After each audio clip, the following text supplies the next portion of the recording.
Sanjaya now proceeds to describe in 2 verses what Bhagavan Shri Krishna did upon hearing Arjuna's request.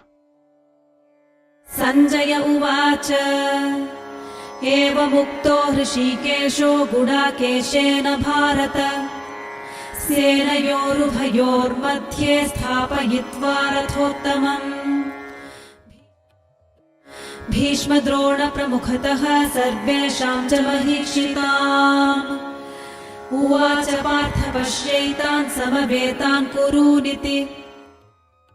Sanjaya said, O king, after being addressed by Arjuna, Shri Krishna placed the magnificent chariot between the 2 armies, right in front of Bhishma, Drona, and all the kings, and said, Arjuna, behold these Kauravas assembled here. The word Gudakesha means one who has conquered sleep. Arjuna had mastered the need for sleep. He could carry on life's activities without rest and was never overwhelmed by lethargy. By referring to him as Gudakesha, Sanjaya intended to convey to Dhritarashtra that his sons could never hope to overcome Arjuna, who was always alert and vigilant. When Krishna said, Behold these Kauravas assembled here, he intended to fulfill Arjuna's request to place the chariot between the 2 armies so that Arjuna could carefully observe all the warriors.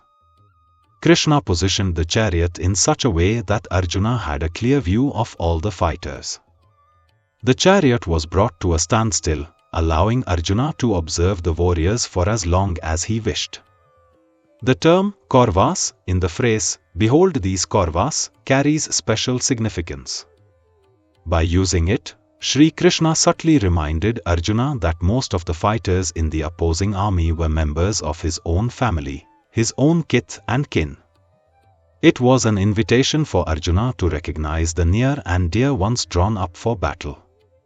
This subtle suggestion from the Lord brought to the surface Arjuna's deep identification with, and attachment to, his family, which had until now remained concealed within his heart.